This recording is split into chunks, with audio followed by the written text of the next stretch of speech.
Sahabat Kompas.com, kepolisian di wilayah Polda Metro Jaya tengah gencar menindak sejumlah ormas yang melawan hukum.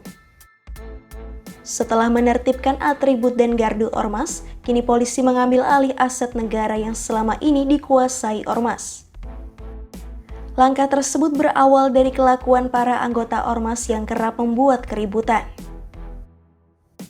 Salah satunya yakni bentrokan antara Ormas PP dan FBR di Ciledug, Tangerang pada 19 November 2021. Bentrokan itu terjadi lantaran salah satu ormas merayakan ulang tahun anggota dengan cara konvoi di jalan. Dalam konvoi itu, mereka bertemu ormas yang lain sehingga bentrokan tak dapat dihindari hingga mengakibatkan 3 orang luka-luka. Kemudian, polisi menetapkan 7 orang tersangka yang terlibat bentrokan tersebut. Dari ke-7 tersangka, 3 orang diantaranya dinyatakan positif menggunakan narkoba.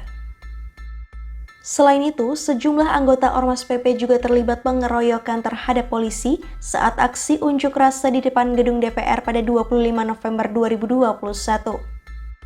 Polisi kemudian menetapkan 6 anggota Ormas sebagai tersangka pengeroyokan terhadap polisi.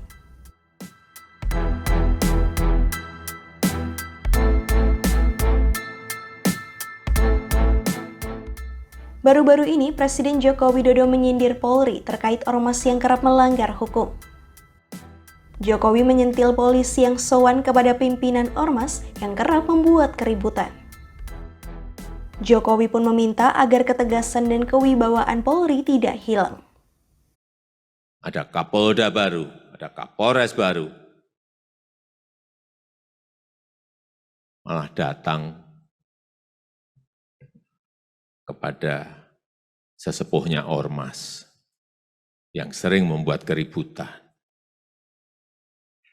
Merespons sindiran itu, Kapolda Metro Jaya Irjen Fadil Imran langsung meminta jajarannya untuk menertibkan atribut ormas yang bertebaran di pinggir jalan. Fadil mengatakan penertiban ormas dilakukan untuk menjaga keamanan dan ketertiban masyarakat.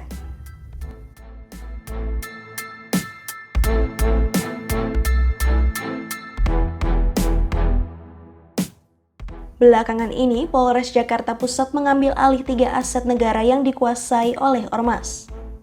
1 diantaranya dikuasai oleh Pemuda Pancasila, sementara 2 aset lainnya dikuasai oleh Forum Betawi Rempuk.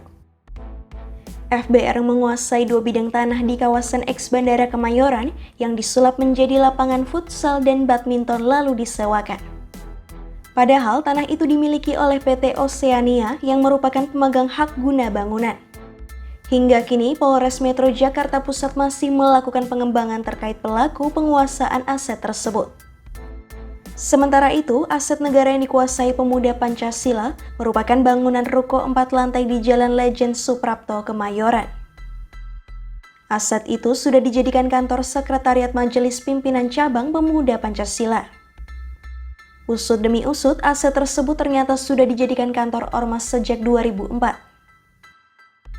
Namun, baru-baru ini penggunaannya baru dilaporkan Lembaga Manajemen Aset Negara atau LMAN.